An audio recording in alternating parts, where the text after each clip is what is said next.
Committee के प्रवक्ता है। मनीष जी, आप बताइए कि इस घटना के पीछे के कौन लोग जिम्मेदार हैं और क्या हमें एक होकर, चाहे अब सत्ता पक्ष हो प्रतिपक्ष हो, पूरा देश एक होकर सरकार के साथ खड़ा रहे और सरकार का कर्तव्य है निर्णायक, कठोर और फाइनल एक्शन, डायरेक्ट एक्शन।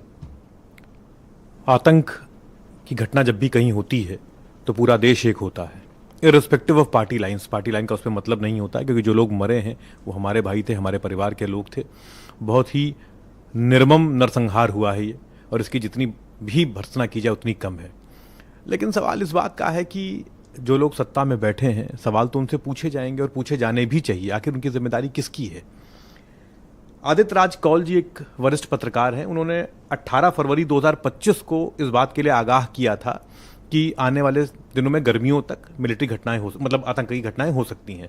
सवाल इस बात का है कि इतना बड़ा तंत्र है, इतना बड़ा अमरा है, सेंट्रल एजेंसी उसकी अगर बात करें, दो भाग में बटी हुई हैं। एक अमित शाह जी को रिपोर्ट करती हैं और एक अजीत डोभाल जी को करती हैं।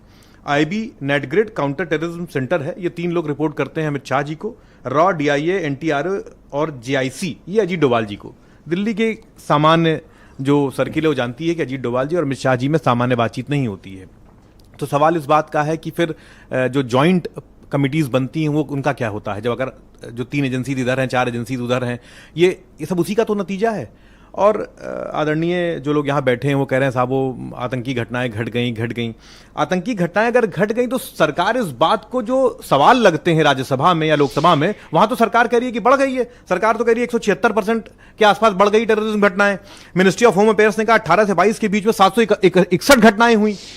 तो वो तो दूसरी बात कर रहे हैं, ये लोग दूसरी बात कर रहे हैं। लगातार घटनाएं घट रही हैं, आपके घर में घुस के मार दिया जा रहा है। धर्म पूछ के हिंदुओं का कत्लेआम हो रहा है और आप डेटा बता रहे हो। बिल्कुल ठीक बात पर तो क्लैरिटी होनी चाहिए। बिल्कुल क्लैरिटी है। क्या कसूर था मासूम लोगों का? क्या कसूर था निर्दोष लोगों का? पहली बार हुआ क्या धर्म पूछ के मारा गया? इसलिए क्योंकि उनको पता है कि पूरे भारत में ये नंगे लोग हैं जो ये इस तरह का। ये देखिए वहां पर लोग मरे हैं और भाजपा छत्तीसगढ़ ने तुरंत जो मरी हुई, जो आदमी मरा है और उसकी पत्नी बैठी है, उसका गिबली कार्टून बना दिया।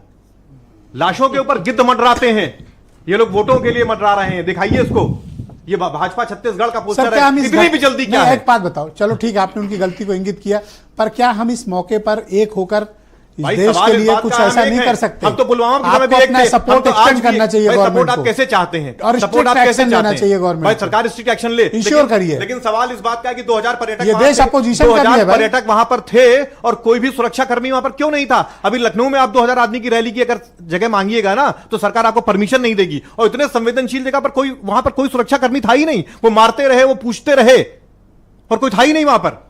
इतनी बड़ी घटना और खुफिया एजेंसीज कुछ नहीं कर रही थी। और ये देखिए आप, ये साहब एक नया पोस्टर चल रहा है जिसमें दिखाया जा रहा है कि जो लोकल से वो गद्दार हैं। अरे भाई, आप सारा का सारा ठीकरा सब पर फोड़ कर आप किनारे बच जाएंगे? आप इतना बड़ा हमला लेकर बच जाएंगे? जिम्मेदारी कौन लेगा?